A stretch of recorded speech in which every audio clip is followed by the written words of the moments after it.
So my special thanks are to the four distinguished scholars and management gurus who are with us, going to enlighten us on the theme of this webinar, Virtualization of Commerce, and which includes first Dr. Gurpreet Tillon from University of North Carolina, Greensboro, Dr. Suminder Pant, Professor Emeritus of Clarkson University, New York, and Director of Carl Business School, Carl University, Dr. Dentis from University of Hull, UK, and Dr. Gosa Kulkarni from University of Drake, USA. So these are the four very distinguished scholars with us who are educating us on this very contemporary themes of a very difficult phase of our life through which everybody is passing, which arose due to the pandemic of the COVID-19 disease. So how it's going to unfold, it's very, very difficult to visualize at the present, very hard to predict how it's going to shape our future. But nevertheless, there are many things which we can draw from the history, that how such events in the past, they shape the future of humanity, nations, societies, like that. So there are many, many policies, programs which were initiated for containment of this particular problem by the different countries at different levels. But nevertheless, those policies which are for the containment as well as the disease itself, it's going to have a very fundamental changes, fundamental impacts on belief and behavior of all of us. So some of those type of the changes which are policies, initiative which are undertaken by the different governments, those are likely to have very temporary phase or the transitory phase. But nevertheless, there are many which are going to shape the future on a very long term trends, long term perspectives. So if we look into the past, for example, the Black Death during the earlier of the 20th century, it led to the demise of feudalism and the serfdom. World War II, which led to a very in a big way the rise of the women workforce worldwide due to the shortage of men, due to mass mortality and killings in the Second World War.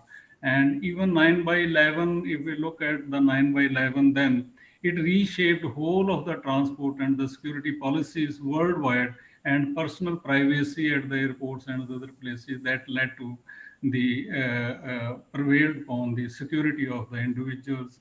And even SARS 2003, which was similar event but of the lesser magnitude, and it changed to the attitudinal shift from so far as shopping is concerned. And it's said that many of these online platforms like Alibaba and many digital giants, they have their origin in this particular events when the movement of the people were constrained and they have to buy online.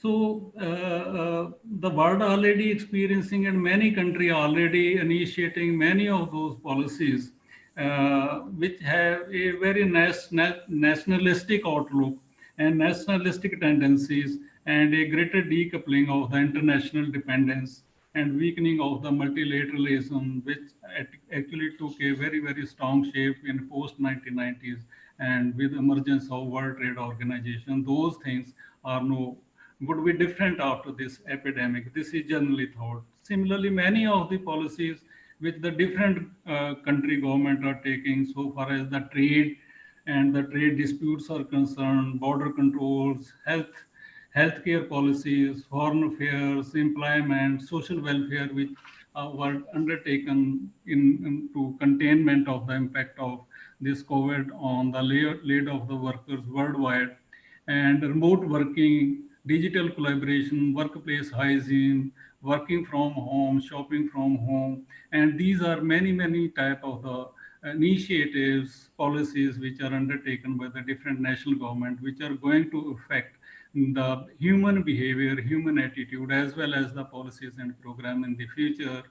So how this is going to affect these particular policies in a macroeconomic perspective, they are going to affect the commerce, particularly the virtualization of commerce in the post COVID-19 period. What are the opportunities and what are the challenges and why those arises? These are the some of the issues which generally is the concern of everybody, common human being, as well as the intellectuals like the four intellectuals with us today. And we want to learn from them, and I don't want to stay between you and these four distinguished scholars who will enlighten us on these issues. And I pass on now to Dr. Sminder Pant for to take it further, please. Thank you, Dr. Urmail Singh. It's a pleasure to work with you. I spent 27 wonderful years in the US, got my master's, my PhD, and I retired from Clarkson. I'm still there as Professor Emeritus. But then, after returning to India, the best thing that happened was to join Akal Business School in Talwandi Sabu as the founding director of the business school, where we are going to launch uh, an MBA in business analytics. And it will be a wonderful program, and we'll have faculty from all over the world, some wonderful students. It's a great campus, great university, which has been created with the objective of providing value-based education, which is so important in today's time. So let me share a few of my thoughts with you. Just one second. Okay.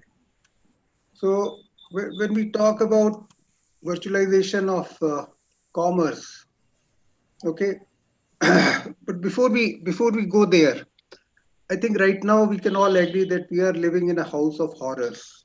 Okay, everybody senses that. I sense it here. You probably sense it in England. You sense it in US. Everywhere. Okay, it's a big debate whether this is a man-made disaster or this is nature's design. We won't go there. Okay, right now we see only challenges, fear, all kinds of things which are floating around, uh, and then the question is, are there any opportunities? So these are some of the broad themes which I thought are relevant. As far as virtualization of commerce is concerned, I was very lucky, very privileged to see the electronic commerce unfold in the US. It happened in 1994, was the first payment made on the web. 1995, I had a paper out in one of the web conferences. So I really saw this electronic commerce unfold. And at that time, people were calling it a revolution, which I think it was. It is not just an evolution, it changed how things were done. Okay. For a long time, there was a west side story and an east side story of e commerce. I think the two are merging now. Amazon is the largest e-tailer in India, as it is anywhere else in the world. But then there are a lot of challenges. So when we say globalization, probably the twain have met here. Okay, uh, the issues which are there in the West are equally pertinent in the East. Okay, both are West is a little bit ahead, but East is doing it differently. And we will hear it from our panelists about what are the differences. For example, here, a laptop is still a luxury for quite a few people. So smartphone-based applications, WhatsApp, light applications, e-banking, which is done through all these various other platforms, is becoming mainstream, and a lot of has become mainstream because of COVID-19. So that might be the opportunity that India has, or the developing world has. So how is India doing? During the lockdown, my wife bought a fridge and a washing machine through Amazon. Okay, Amazon is doing great. I have some figures somewhere how Amazon has boomed in India, how Flipkart is doing great. But then, what could have others done? Okay, there is an appliance store in Indore. So me and my wife, we used to shop there. friendly people, nice service. But during the lockdown, they didn't sell. Why? Because they probably did not prepare themselves for this upcoming thing. No, nobody prepared for what was happening. Okay, but what lessons can they learn in the hindsight, and what advantages do they have over Amazon and Flipkart and other big e-tailers? That would be an interesting question. A friend of mine is working with them to work out a strategy, what they should be doing to provide this human touch, which they have been providing for a long time, and at the same time also compete with Amazon. Okay. Then there is a perfect bakery nearby. Okay. They sell all the great Indian snacks and they sell them like hotcakes, there is a big lineup, and they had to shut down, but now they have opened. Okay, they are open for business in a limited sense, but although they are open, uh, social distancing is going for a six. So I was walking by their store and I thought, what can they do differently? How can they use e-commerce to do things differently so that they sell, they do the commerce, but at the same time don't put people at risk. Okay. So there are a lot of options which companies are evaluating, which are implementing. For example, at the local airport, they have some app where if you cross the social distancing norms, an alarm goes up. Those kind of applications will be needed at least for the foreseeable future, as long as this nasty virus is with us. Okay. Then there were many issues. I was thinking about these issues, and I said, in hindsight, things are always great, but what could we have done differently so that some of this pain was lessened, mitigated. Okay, we can't go back in past, but we can prepare ourselves for future. So as all of you know, India faced this massive issue of migrant labor. Okay, and the government's response was uh, kind of delayed. It could have been done in a more holistic manner. How uh, Indian Railways has one of the best e-commerce websites anywhere in the world. It's really amazing. irctc.com. You can book tickets through it. You can track trains. You can make payments. You can get refunds. Everything can be done, and you don't even need a laptop. It can be done from your smartphone. Okay, could those people who needed transportation back home have been linked through IRCTC? Okay, so that was one issue. In the past, that didn't happen, but going forward, can some kind of mechanism be created, which will bring people together and save them from a lot of hardship?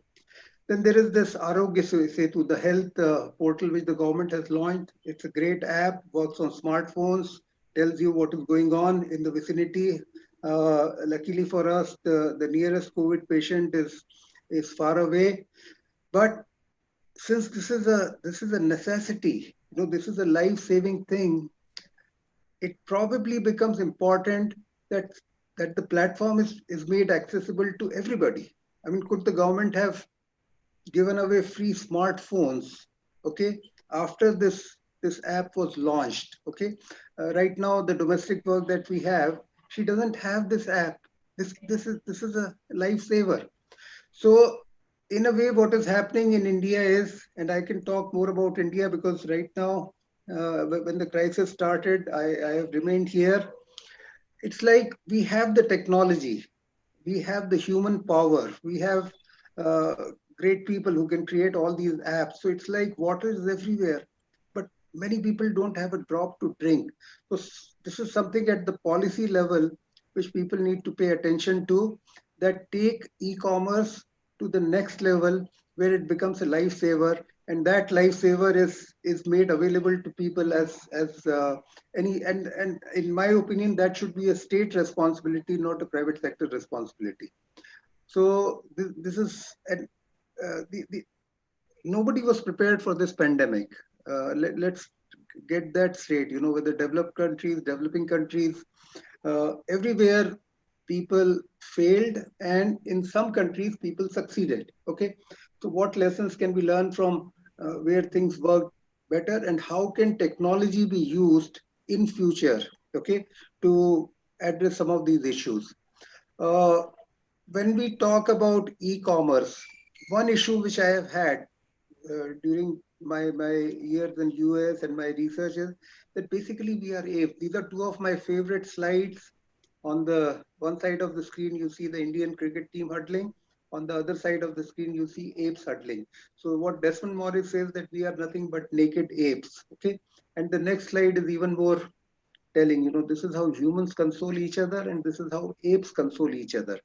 That means touch is very important for our species, and since we don't breed like rabbits, that genetic makeup is not going to change. Okay, is this just an emergency where we need apps and social distancing, all those things, or is it going to have a toll on the human psyche? There are already reports that the number of mental distress calls has gone up 1000%, 10 times more. Okay, so those issues need to be kept in mind. Okay, then another thought which I have, and this is my own thought, as Gurpreet said, that we should say things which are important to us.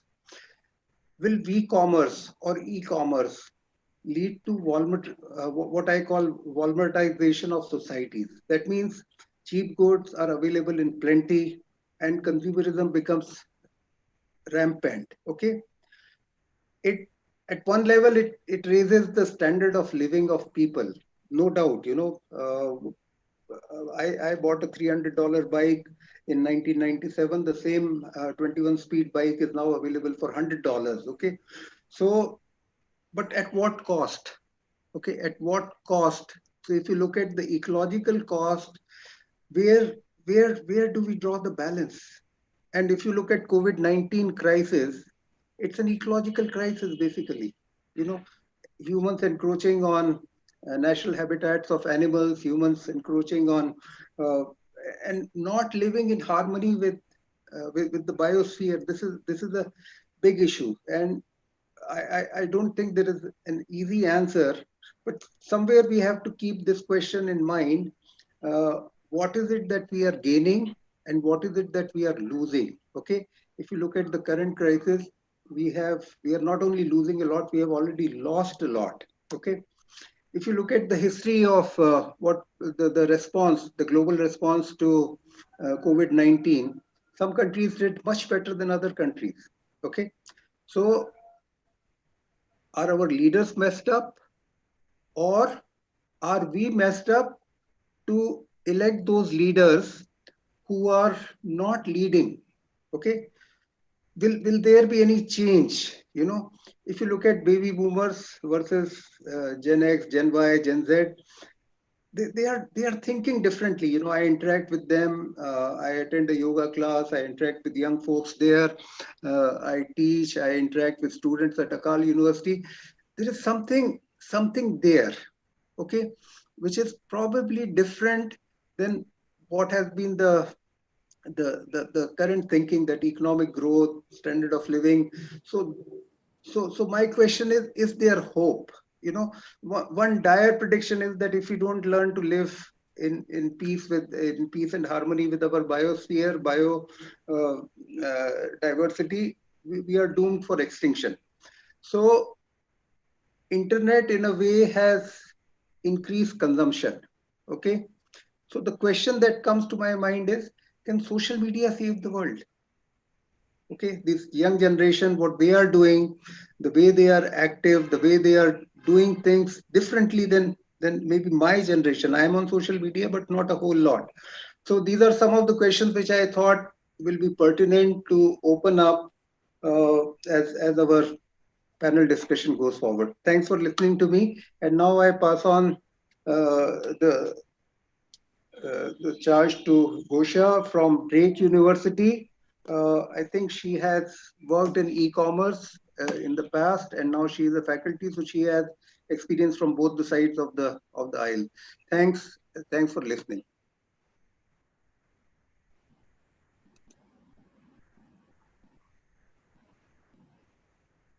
So Gosha from Drake University.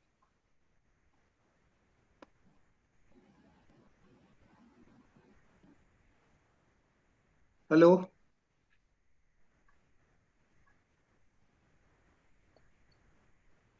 Hello.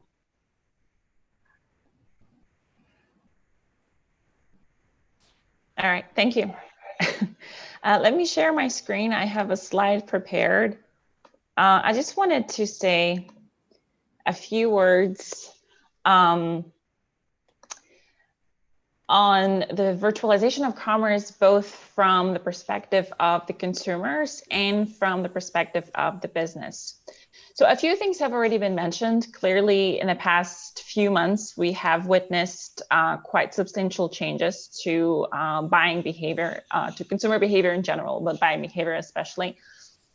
So the pandemic has impacted what we're buying. Our focus has shifted to more protective measures, healthcare related items, and necessities. So things like groceries. It has impacted how we're buying. And that's not only our shift from more offline shopping to online, but also within the online environment itself.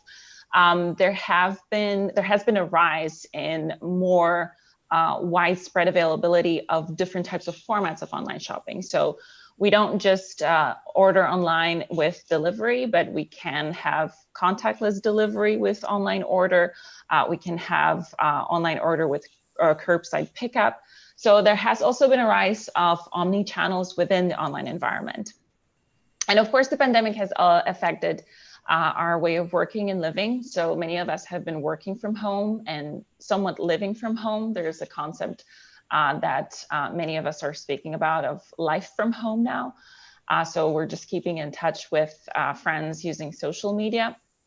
And that also manifests itself in buying behavior. So many consumers have taken up new hobbies, new interests, started working out from home. Many people that I know started gardening, myself included. And those new routines that we're taking up right now are associated with purchasing different types of items. So this is what has been going on recently. So the question is, and there is an ongoing debate, whether these types of effects, whether our reliance on e-commerce will be long-term, will be permanent. There are a few reasons that I believe would support that argument. So the first reason is habituation and perceived benefits. Safety is the second, and economy would be the third. And of course, that's the minimum of reasons that could possibly affect that. So first and foremost, habituation and perceived benefits. So many habits that are associated with e-commerce that consumers take up or in information systems in general are sticky or tend to be sticky, meaning that if we begin to use technology in a certain way, we tend to continue using it that way in the future as well. And perceived benefits. So many consumers who had not used e-commerce before, who had not shopped online before, or who had not shopped online to such an extent as they do now. So some domains of e-commerce were not as well developed as they are beginning to be now. For example, grocery delivery. So those consumers may now see the benefits of that, whether it's just pure convenience, time saving, efficiency. And because of those perceived benefits, they will continue doing it as well. The second thing is safety. So the awareness of consumers of COVID-19 and their perceived risk for it could potentially be associated with also heightened perceived risk for other contagious diseases or for other health threats in general. And of course, second wave of COVID-19 in itself. And because of that, that can also influence consumers to keep on shopping online, to rely on that, and to also purchase certain types of products. So things like protective measures, like masks, for example.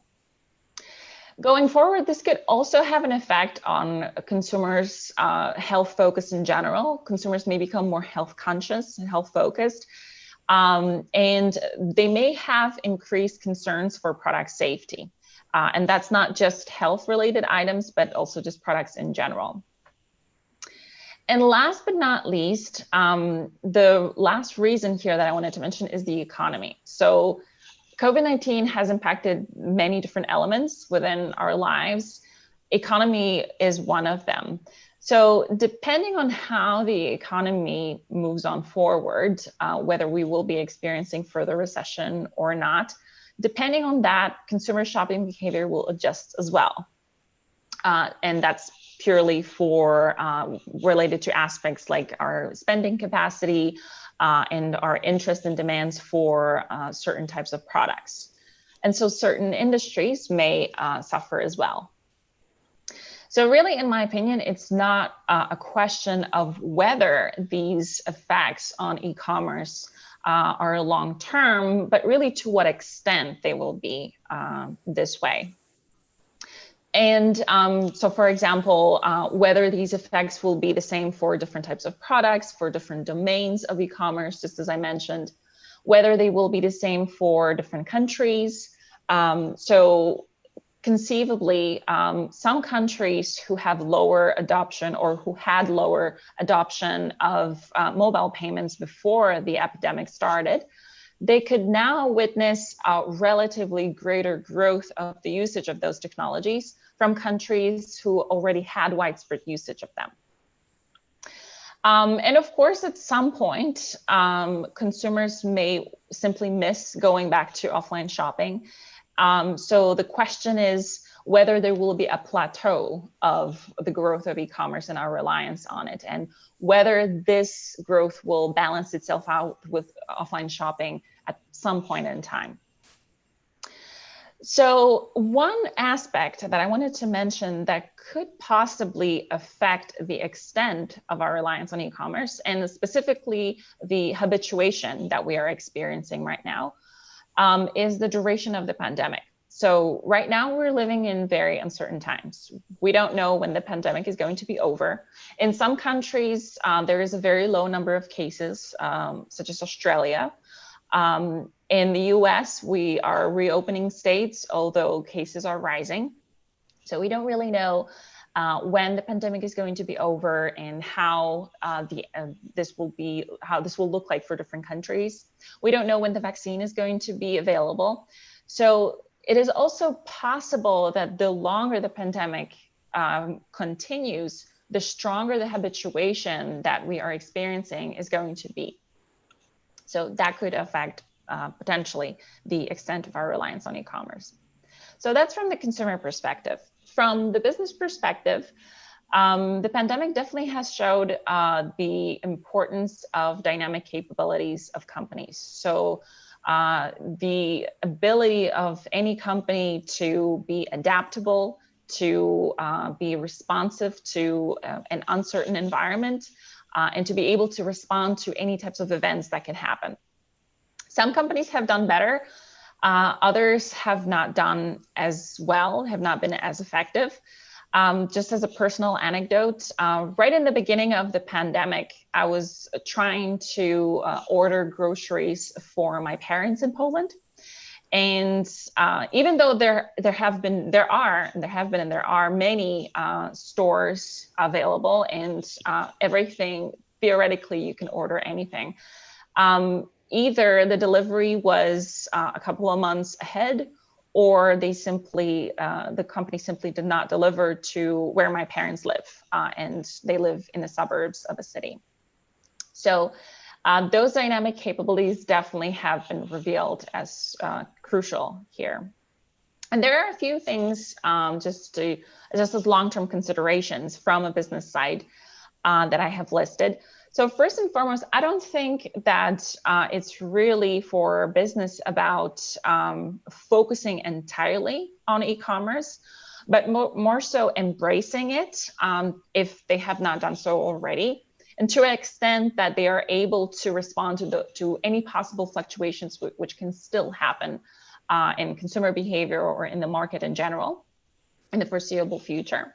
So further develop any types of technologies which are already available and extend them. So in social commerce, perhaps go beyond Facebook, use augmented reality, which has not been used as widely as so far. Omni-channels, just as I mentioned before, have been quite effective as well. Supply chains have been actually shown to be very vulnerable during the pandemic. So they really need to be adaptable and reliable. And also perhaps technologies such as drones may be a possible solution to fathom here. I know that there are companies that are already trying and experimenting with them. There are some legal implications of the usage of drones, and this again might also differ for different countries, but that's a further issue. With more and more e-commerce transactions, more customer data is available. So that also shows the importance of businesses securing privately and securely customer data. Just as in the recent past, trends and preferences of consumers have been changing, they are also arguably going to be changing in the future. So business also needs to be able to identify and respond to those changes, either in real time or almost in real time. So also further rely on analytics, ensure technology support of any company, that technology supports trouble-free transactions. And of course, last but not least, thing that I wanted to mention, for any business, it's not just about the interaction between them and the consumers, but also with other businesses that they cooperate with. So for any business, it's also crucial to identify all those different possible channels that would facilitate any interaction with other companies that they cooperate with, whether it's virtual or hybrid or offline, whenever it will be possible again as well. That's important as well. Great, thank you.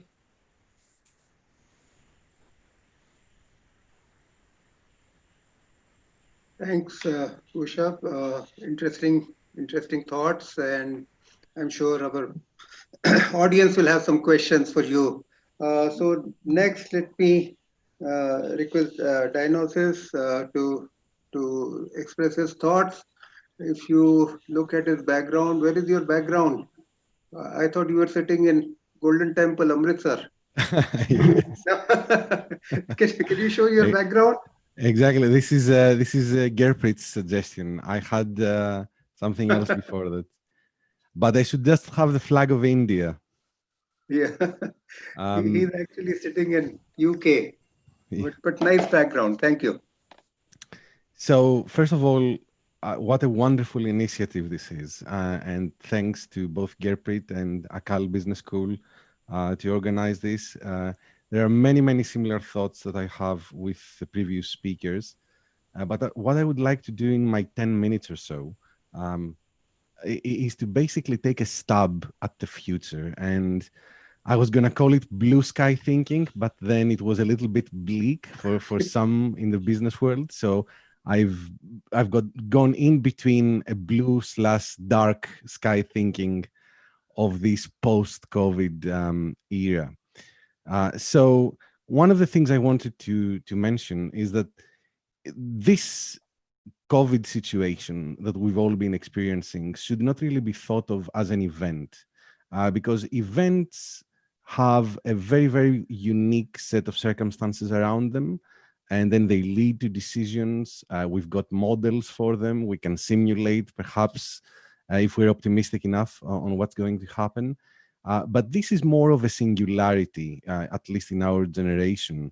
And even though I went back to the original archives of science to see the previous major respiratory pandemic, it didn't really surprise me that many of the things that we are experiencing were similar back then, even though we've got a lot more technology to adapt to many of the commercial and business challenges that we're going to see.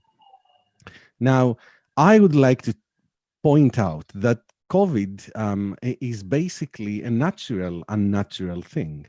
And if you think about it in a computational sense, it is like a biological blockchain, a distributed biological ledger. And if you lose a copy, yeah, don't worry, you can get it from someone else. It synchronizes with what Albert Einstein would call spooky action at a distance, similar to quantum entanglement, if there are any physics students amongst you. So there's a wealth of information that has come in within the commercial world, and many of us are looking into that space in a number of occasions, and with a lot of excitement to see what the future is going to look like. So for that, and in that context, I have 5+1 predictions for the future, and I'm glad to see that on several points these converge into some of the thoughts of the previous speakers as well. Some are a little bit out there, but I do believe it's just a matter of time until many of these things have happened. Now, I was in a presentation recently. I don't want to name the country, but the economic advisor to the prime minister of a country was giving a similar talk around this. And what came out of the talk, and I've built into the first prediction, is that we are looking at the death of commercial real estate.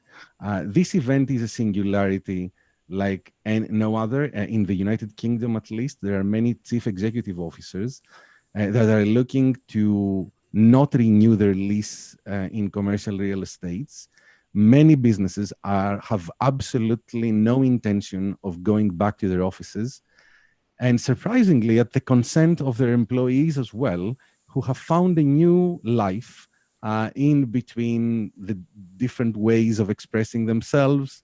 And now, I'm not sure whether that's going to be short-lived or not, but there was a recent report also at the Financial Times that we may be looking at the end of the office as we know it. Now, that's good news for e-commerce, but then what are we going to do with all of the dead space, the dead commercial space?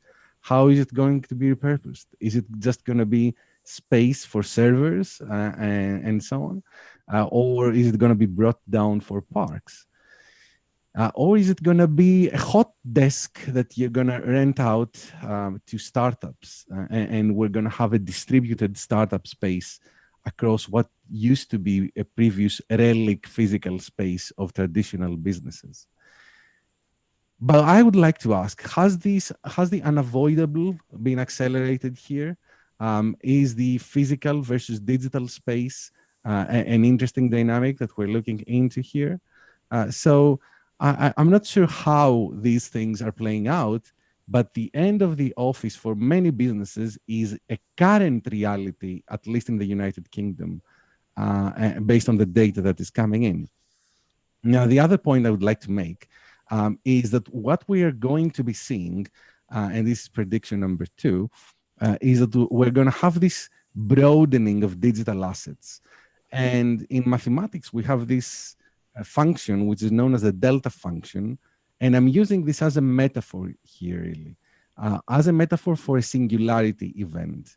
And I would like you to think about what one customer as a single entity would experience in the future. Now, in traditional commerce, you have products that can be either physical or digital. The delivery method can be physical or digital. And then the process of delivery can also be physical or digital. So when we move across all of these 3 dimensions at the same time, we end up with a space or within a space of pure electronic commerce.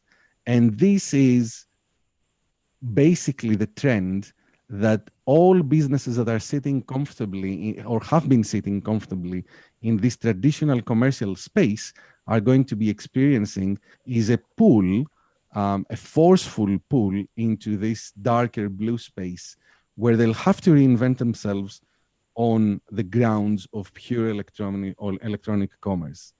That leads me to the third, in a moment, to the third prediction, because we've been seeing within commercial transactions that the economic structure of the new economy has been changing.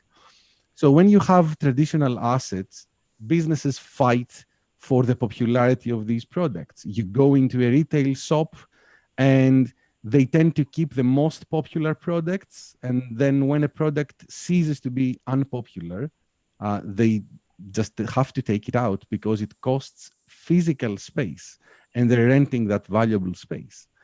But in the digital world, that doesn't really matter at all. You can have an infinite number of products. Just think of iTunes or the Apple Store, right? You can have an infinite number of products of very low popularity. And I've experienced this firsthand because my music, also very unpopular, is available on these digital platforms, right? But they make their living, and from the total volume of small scale transactions.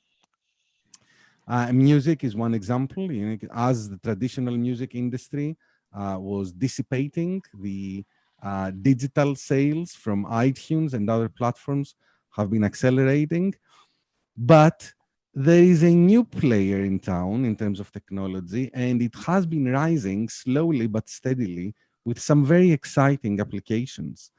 And the question here that should be posed really is what is going to happen commercially in a space where we can 3D print everything and we can have a commercially viable distributed 3D printing network where you can send something to be 3D printed, whether that's very, very fancy shoes or a titanium, aluminum composite for a car part, or if you're having a medical operation, you can now 3D print your jaw and you can have that shipped to you. In London, they've already started operations with 3D printed implants quite some time ago.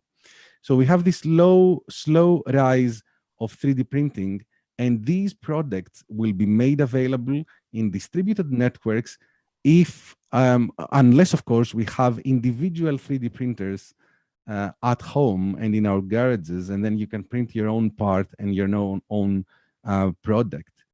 That leads to the next evolution in technology / commercial potential, which is the slower rise of 4-dimensional printing, where you can have something that's being constructed and that something is delivered, it's ordered commercially through an electronic transaction, it's perhaps delivered in a flat pack, and then that object assembles itself as soon as it is unboxed.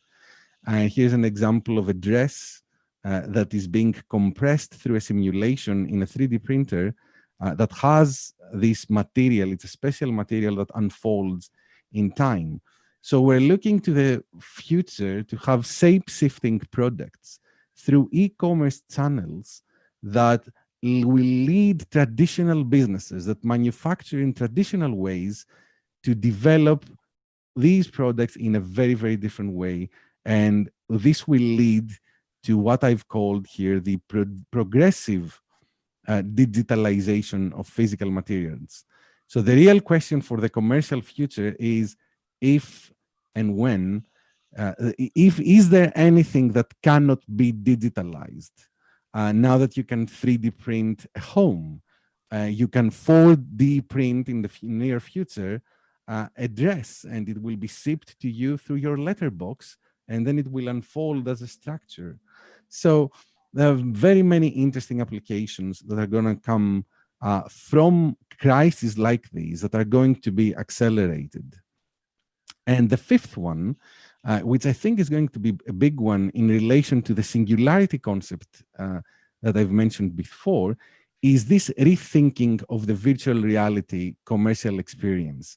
And what we are going to see, and let's face it, nobody was particularly excited to go to shop to a supermarket and queue endlessly. But now that commercial experience is going to be replicated across different electronic spaces as well. So what we are going to end up seeing, and this is another prediction, is that platforms will emerge that will help users combine commercial items from different vendors into their own personalized virtual reality enabled supermarkets. And all we need for that is some cross-vendor API requirements. And I've copyrighted that idea because academics will have to leave somehow in the future, as online teaching is not sustainable for too much longer. But we'll see. It's meant to be a joke. Online teaching is good as well. But that's how I see the commercial space. And the final one, which Somendra reflected on as well, and seeing in his introductory remarks, is we're seeing this rebalancing of socio-technical interactions. And for anyone that hasn't looked into this book, it's highly recommended, from Seri Turkle, called Alone Together. And it has captured the sort of previous moment in time where you could be close to someone in terms of the physical social distance, but you would be distancing yourself cognitively. Now, is the COVID-19 situation some sort of injection to the socio-technical interaction and the psychic of the individual that will break some of that previous mentality, if you like, and we will be looking forward to get together in more close ways, and perhaps have a special little box with aluminum foil where you'll put in your mobile phones in it, you will lock it for 10 minutes, it will block the signal, and you can have an actual humane conversation for 10 minutes. Without a doubt, what we are living through now is a rather uncomfortable experience. But this is a latest quotation. What do you mean when you say that your mask makes you uncomfortable? And that's Vader 2020. He's come back. So it is a challenging situation, but like in all singularities where the world is changing, the opportunity is there for the taking. I think in the context of India, the opportunities could not have been greater because of a number of things that will converge into this momentum of electronic commerce, including smartphone diffusion and mobile interactions, augmented reality. Gorza mentioned about that as well. So there is a lot of opportunity there, but at the same time, there is a lot of ambiguity as well.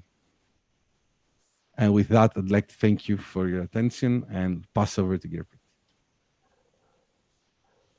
Thanks, Professor Demetis. Very informative. So now I pass on the virtual baton to our last panelist, Professor Gurpreet Singh from University of North Carolina, Greensboro. Gurpreet ji, thank you. Thank you, Sumendra. Okay, now thank you. There are a couple of things that I would like to pick upon from the previous speakers and reflect on them for a moment before we proceed. Dionysus talked about death of commercial real estate. The pace with which the death of commercial real estate has been progressing has been rather slow. I remember, and this would be the mid-90s, 95, 97, when British Aerospace decided that they're not going to have a headquarter. So they actually abandoned their headquarter buildings. British Petroleum, interestingly, did the same thing. They reorganized their structure in the mid-90s to late 90s and said, the relevance of us having a singular commercial presence for a headquarter does not make sense. So they converted their organization structure to what I call a more organismic organization structure, where they had these small eggs or teams floating within bigger eggs and teams, and they were all geographically dispersed. This was the beginning of the end of commercial real estate, but it's taken us 20 plus 30 years to a point where it has become really possible for us today to realize that, right? It was happening all along. And I think sometimes what happens is when you're in a crisis situation, it gives birth to a new innovation. So I'm not a pessimist, I'm an optimist. So even if we are in the midst of this pandemic, I'm looking at the silver lining on the clouds and saying, so where are the opportunities? I also really like this idea of virtual reality experiences. And I have been talking about this with many of my students and colleagues, where some of you who would remember we had these Second Life experiences virtually.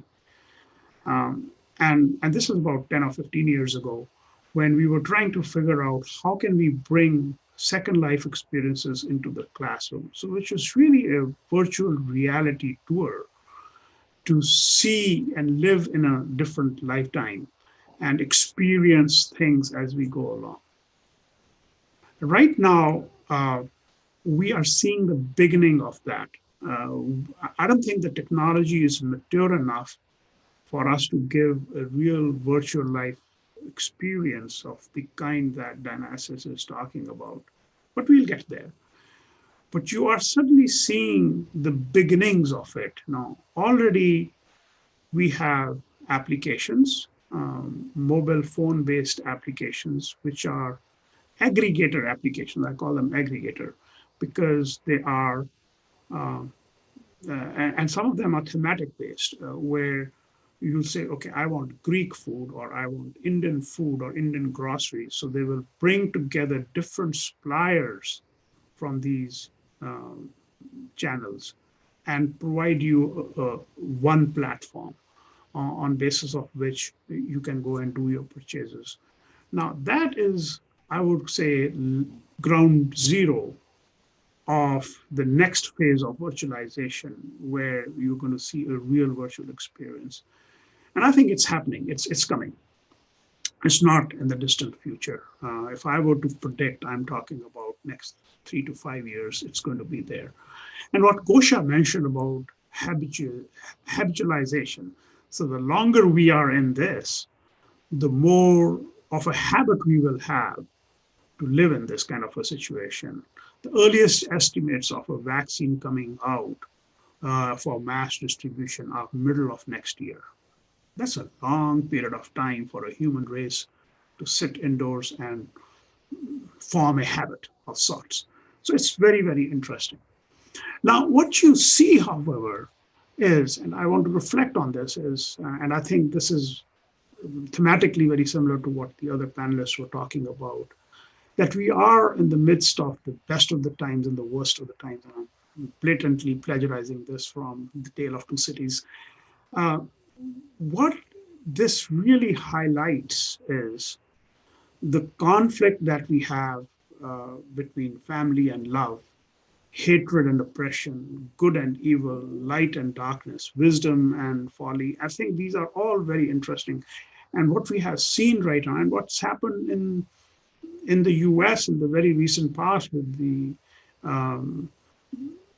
BLM movement and other chaotic situations that we've had, are all coming out as a conflict between the good and the evil, the hatred and oppression, light and darkness, wisdom and folly. And I think they are manifesting themselves. Now, from a commercial point of view, they will have implications. They will have ramification. Now, what ramification they will actually have, only time will tell us. But we are in the midst of that. Now, at a more pragmatic level rather than operate at a philosophical level, I pulled out some numbers and made them kind of more relevant for India. This is an ongoing plot of retail activity in the world. So things in red is where retail activity has really suffered since January of 2020 till June of 2020, right? And I stopped this on June 21st. So the figures are live till June 21st. So what you see is all the green stuff is good. I mean, they haven't seen much of a decrease in the orders, but places like India have seen a minus 45% decrease in retail activity in terms of orders, right? Now you can subdivide this within different sectors, of course, but I'm talking in generic terms. Now, interestingly, remember this is retail online activity. These are traditional online stores, traditional mom and pop stores, and their online activity. But if you were to go into e-commerce, pure e-commerce, India actually, interestingly, has seen a 192 plus percent point increase in pure e-commerce sales. And if I were to put them in a graph, right, the green graph is the Indian graph, right? So the first one, the one on the left side, is the retail online activity, right, where we see a minus 41% decrease. And this one is for revenue. The previous slide was for orders. So in terms of revenue for traditional stores, we've seen a minus 40% or so decrease. And you can pretty much see when you look at certain points. This is where March, May, where the lockdown happened, right? So you had a steady thing, and you see a blip here. But when you go into pure e-commerce sale, clearly there was a dip here. And this dip was largely because even e-commerce websites in India were frozen. They were asked not to make any deliveries. Amazons of the world could not do a home-to-home delivery, even in India. But the moment that thing got lifted, you see an increase going towards 181%. And I believe going forward, this is going to be even more, right? Now, that is an excellent, a superb opportunity for us in terms of thinking about where we are heading. Which sector, which industry is going to see 181% increase and going up? Now, I'm comparing these numbers with other countries, developed countries, United States, United Kingdom, Australia. And in terms of all those countries combined, India is on a growth trajectory as far as online virtual commerce is concerned. Now, when you compare this with BRIC countries, I did not add South Africa to this because it was an outlier. The purple line is that for India. And you see the growth in pure e-commerce, the slide on the right. You look at this. If you look at this, and you talk about 181%, and look at the stuff happening here for other countries, you see a significant growth opportunity in this particular sector. Now, that's the positive side of it. When you go into the negative side of things, there's the good, bad, and the ugly to go with as far as e-commerce and virtualization of commerce is concerned. The good part is that there are opportunities for a new era of companies, and we are witnessing that around the world, but more so in India. There's going to be a huge growth potential for anyone who's able to think outside the box and do interesting things. The bad side of the whole thing is that the small mom and pop stores are going to really suffer. Right? And this is so very true of many other countries, China, Hong Kong, other places where the economy, to a very large extent, relies on these mom and pop stores. They are really going to suffer. And you're going to see a lot of disparities between the have and have-nots as a consequence of that. Because the ugly part is the disparities, the digital divide, the lack of access to the poor and the downtrodden. That is certainly going to have its share of the bad things that will happen. Now, what can we do? I think being aware of all this is the first good thing that we can do. If we can talk about these things, we can capitalize on the good and protect the bad. I think that's the first thing that we can do. But this story has repeated over and over again over the decades, over the centuries in different parts of the world. I still remember this must have been 2001. There was a movie that came out where it was Tom Hanks in that movie, and they were talking about the death of the corner store bookstore, right? And how Barnes and Noble was taking over every single corner bookstore to have a chain of stores, right? And the name of the movie was You've Got Mail. If you ever get a chance, it's an illustration of how smaller bookstores were really taken over by Barnes and Noble. Now, where is Barnes and Noble today? It's been taken over by Amazons of the world, right? So we've seen a gradual evolution from smaller stores being taken over by bigger ones to a new way of doing business. So I think we are living in interesting times, and there are going to be a lot of opportunities. The only thing that we need to think about is how can we innovate in these interesting times. As a side personal anecdote, if you are able to think outside the box, I think there are wonders that you can do. And as an illustration, I want to use a very personal story. For the last several years, my son has been quite involved with the Alzheimer's Association of America, and he does an annual fundraiser for them. And he does that through playing soccer. He collects this. So over the last couple of years, he's generated several thousands of dollars for the Alzheimer's Association. And his sponsorships come from local businesses, people who participate in his games. He runs a soccer tournament. But obviously, come 2020, he could not do that.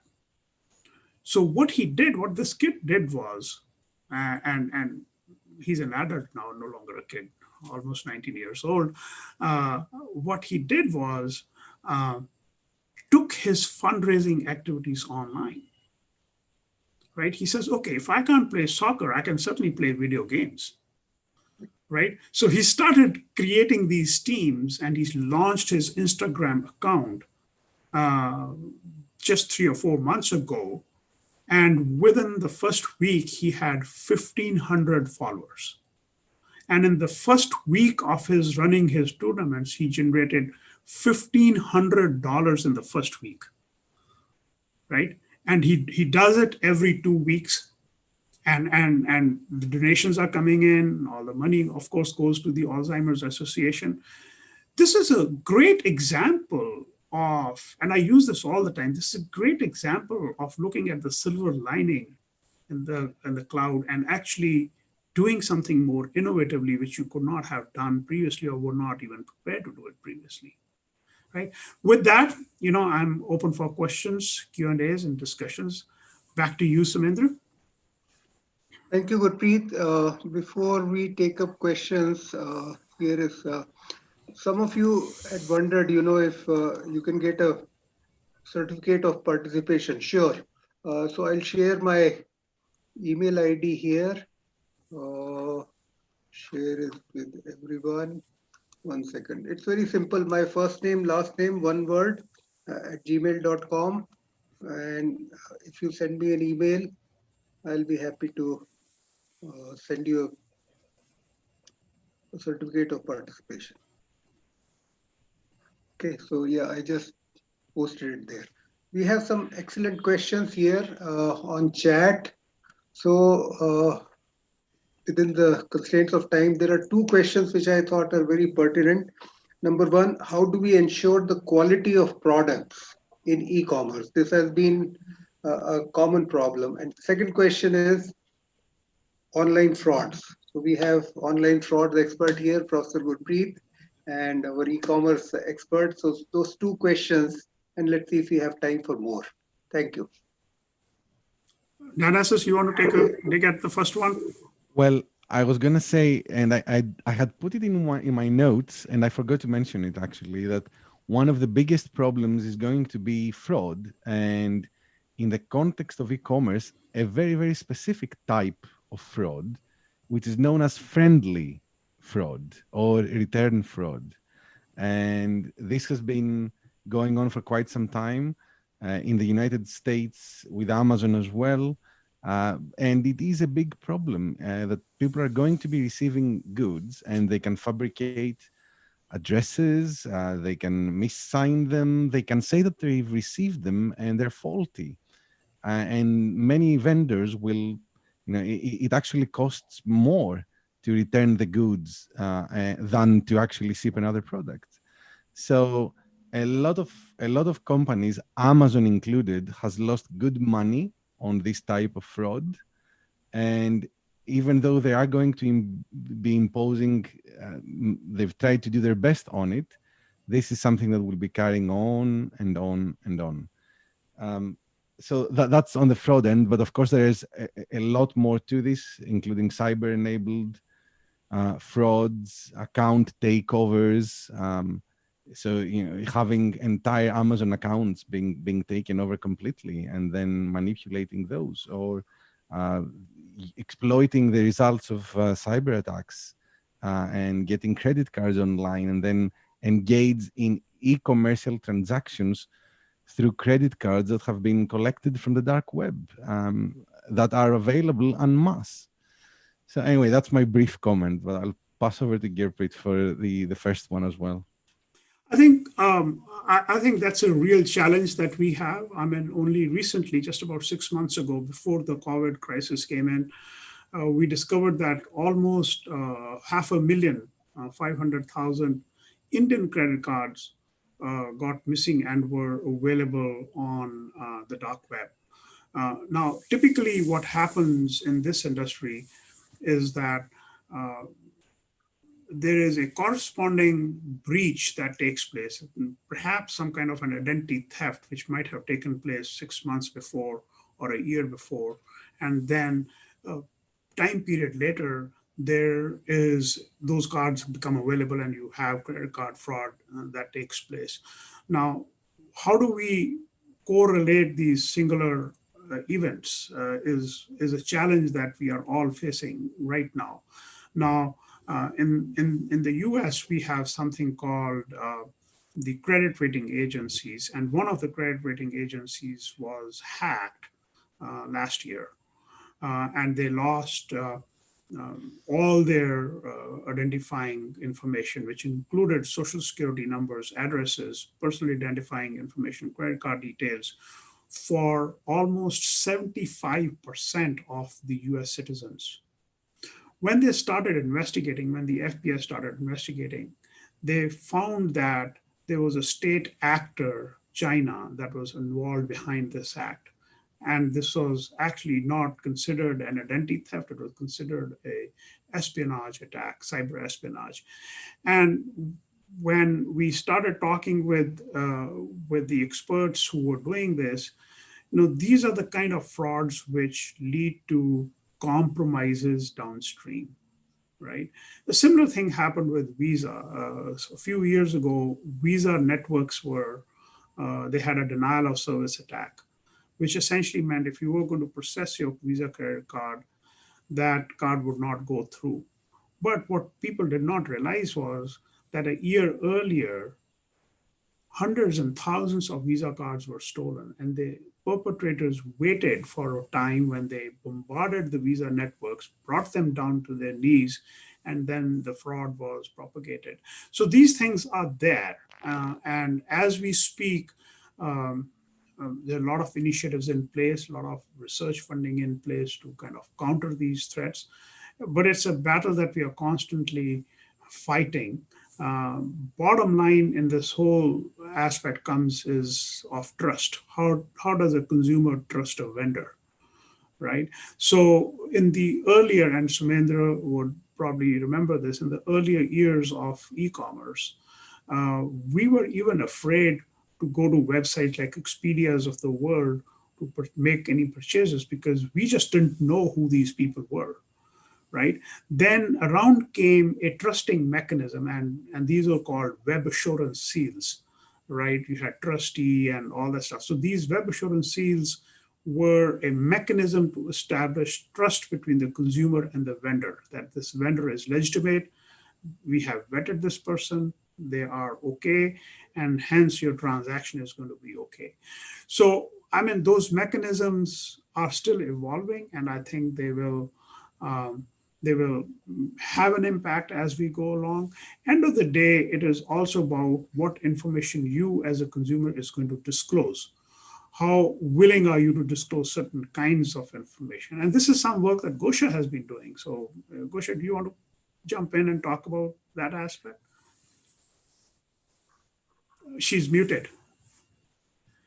Oh, No, someone needs to unmute Gosha.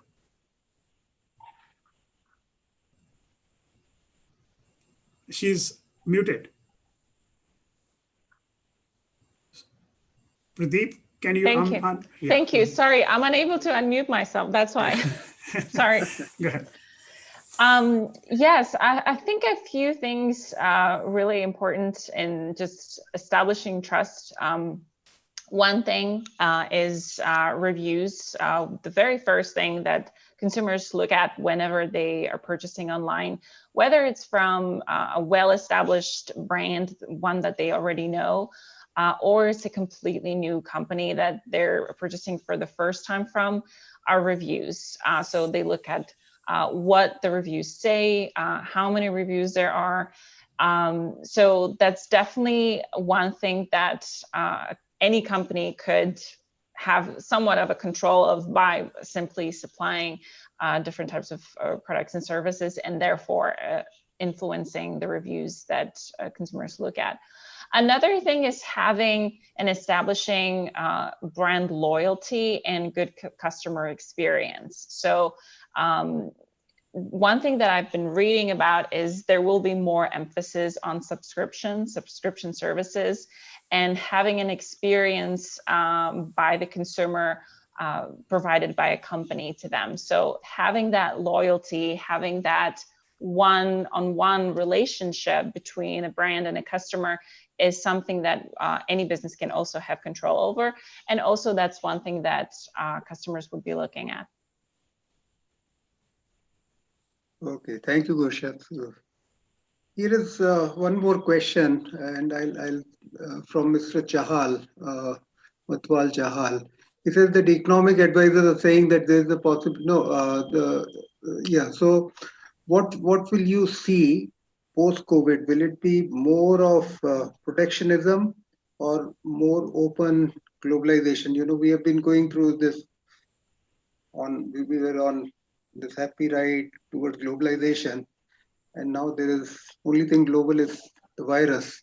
So what happens to globalization of commerce? Will there be more of protectionism or more of what was going on previously? Thanks. I'll say something, and then I'm not an economist, and maybe Professor Gurmil Singh has a better insight than I do on this. But one thing I will say is, and what we have seen at least in the last 6 months or more, is, and on this aspect, I'm a pessimist, that every man is for himself, every person is for himself, every country is for himself, every region is for himself or herself. So I think in that sense, I think what we are witnessing right now, and I see this happening going forward as well, and I'm not sure what economic implications it will have, is a greater emphasis on regionalism, individualism, and every person for himself or herself. So I think that I see happening right now. And I think we've taken several steps back in terms of our efforts towards globalization. I think what we will also witness is increased agility in our supply chains. So I don't think you're going to have a singular supply chain focusing on a single country. This is what the Dell model was. This is what the Apple model always have been. Dell's done a great job in terms of switching their vendors very, very quickly from primary to tertiary. And I think, and that's largely because of the agility that they have in the supply chain. And I think you're going to see more of that, but with a very, very regional focus. But that's my naive armchair economist perspective. Okay, thank you. If I can perhaps make a very quick parenthesis on that. I was at a conference last September at Cambridge University, and we were discussing part of that issue in the context of economic crime and financial crime. And one of the key aspects that came out from e-commerce is the handling of large companies, multinational companies in particular, and the tax implications that they have.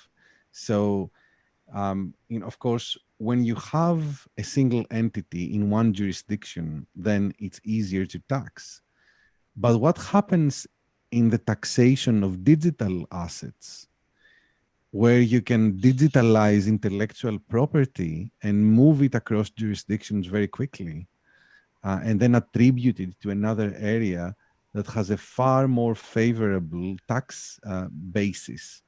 So I think the combined effect of the push towards the digitalization of commerce, the prevalence and diffusion of digital assets, and this struggle in between the multinational companies and jurisdictions is going to be very, very interesting in terms of how it will unfold. But at its very core, governments are facing a massive problem because they don't realize and they don't understand how they can evaluate and tax digital assets, because they fall into a very, very fundamental problem, which is the attribution problem. So let's say that there's 53 people now in the room. All 53 of us design a mobile app that has 50,000 lines of code. Now, even on this simplest example of how do you design the economic output and the economic value based on who contributes to what is a difficult problem when you have digital assets and when you have to deal with design and ideas at the digitalized space. So it's quite an interesting space to watch. Definitely from a business school perspective, I think this should be on top of our lists to examine. I would like to hear what Dr. Gurmail Singh has to say. He's an economist, so clearly he has a different perspective. So, okay, thank you. So, if we look at this is very, very old debate of globalization versus the self-dependence economies, which are the better model. And if we go back almost 60, 70 years back, and that was big debate, and ultimately India adopted a inward-looking policies whereby import substitution was the model, that rather than importing from outside, depending upon outside world, let us produce ourselves. Slowly and slowly we substitute those goods on which we depend on others. So, but ultimately, and we found that that's not the model that can take the Indian economy and most of the world economies, particularly developing economy, to a higher path of growth or self-sustained growth, what we call in the Rostov's term. So ultimately then 90s came and there was broadly a wide consensus, which generally is known to be a Washington consensus, whereby general there was broader unanimity among the thinkers and on left and right side that the best way to grow is whereby you can benefit from each other. And trade is one such thing whereby almost it's considered to be a win-win game. And the emergence of China is particularly related to that type of globalization. So is India, and if India, China, many other countries, they were able to shed the tag of such a heavily inhabited poverty people that's ultimately to a greater extent to go to the globalization. But ultimately, that globalization, that mad race for globalization that brought to these countries to another level, including the USA, for example. Now, the very interesting figures are coming out that for almost 7, 8 elements, which are very precious element, form the basic raw material input for many other things, for which US totally depends on China. Similarly, say pharmaceutical industry of India, almost for 70% of the raw material, what they call as the API, and India depends on import from China, though India is considered to be one of the major players in export of the generic medicines worldwide. So same is, look at what's happening to the PPE kits so far as handling of the this corona patients. No, whole world is depending upon China for import of those things. Now there's a broader thinking. What now going on is that there must be some sort of self-sufficiency among the countries so far as those type of crucial things are concerned. You need not to be totally depending on others. Otherwise, if anything that comes in the form right now, the trade disputes arising between China and US and many other country, and the border dispute arising between India and China. So what will happen to those type of the production chains, supply chains that would be automatically disrupted very, very badly and going to affect the economy in a very adversely. So ultimately, it won't be that type of globalization where there was no hurdle, almost it was a free flow of goods and services across the border. The incoming year in the post this COVID pandemic, I think a thinking is going on across the world in all the countries, including developing, that some sort of self-dependency must be there. You need not to depend totally on the others for very, very crucial things, particularly crucial things like the health equipments or the healthcare facilities like those.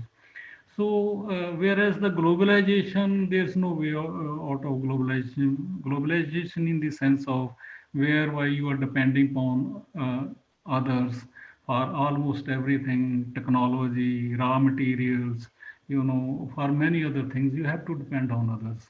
And that's the only way where you can grow rapidly, you can benefit from the others, and you can sell your products to other countries.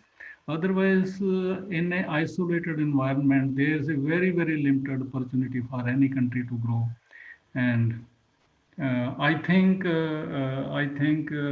it won't be that type of globalization. The integration of economy, if at present is 80%, then in coming years, it likely to be 70%, 60%. But it won't be that a big change as is being perceived by many at the present. And when the situation normalizes in the long run, I think globalization is going to stay, and it's in the benefit of particularly the developing world. That's Can I my just perspective.